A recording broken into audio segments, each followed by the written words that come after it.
Hey, how's it going? Thanks for tuning in, and in this video I'll be giving you a quick update on my 91 80 series Land Cruiser. Thanks for watching. So if you guys hadn't seen the video, I recently replaced the radiator on my 80 series Land Cruiser, but then I was noticing a coolant leak, and to figure this out we're using some of that UV light sensitive liquid. I'm pouring it down the radiator and I noticed that it's actually coming from the radiator cap. A little bit of JB weld and a brand new radiator cap fixed the issue right away.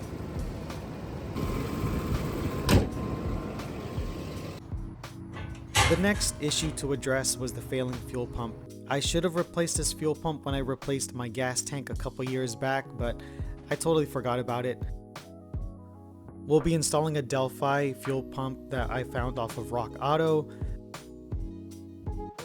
It just takes a little bit of splicing of the negative and positive cables onto the OEM setup and you're good to go.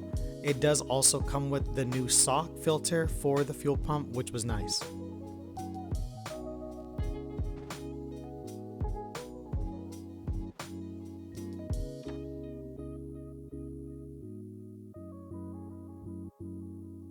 Once the fuel sending was all complete, we just dropped it right back into the tank.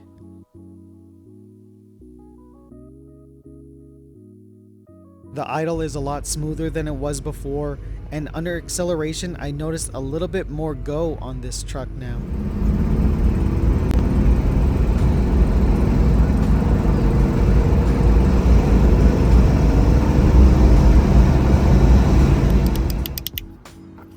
Next on the list was something that I've been putting off for years now, and it's the rear window switch.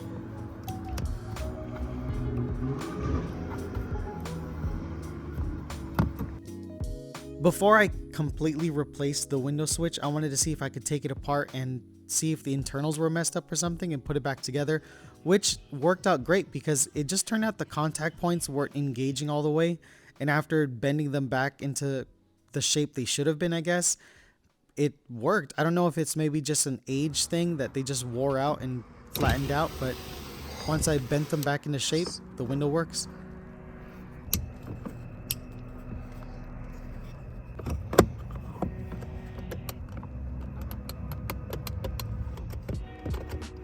The next thing I wanted to look at was the shift lock solenoid. Ever since I bought the truck, I've been having to use the shift lock override button to change gears when I'm parked. I found someone on Facebook Market parting out a 94 80 series. I was able to snag their shift lock solenoid, but I didn't realize that there is a difference between the 91, 92 models versus the 93 and up shift lock solenoids. The one on the left is the 93 and up. Since the one I bought didn't fit, I checked my old one to make sure it was working, which it was. The brake switch was also working, so it turns out it has to be the shift lock ECU, which I didn't want to deal with anymore. So I'm going back to how I was doing it before. After a couple of weeks of driving, I thought I got all the kinks out of the truck, but it turns out I also had a vacuum leak that just showed up out of nowhere. It was really hard to find. At first, I really thought it was something with the timing, and once I plugged that hose back in, the truck runs fine. So that's all I have for you guys in this video. It was just a quick update on my 80 series Land Cruiser. This thing is still putting around, still very reliable. Taking it on little off-road trips here and there has been really fun. So if you guys liked the video, give it a thumbs up. Please consider subscribing. Thanks for watching. And as always, stay tuned.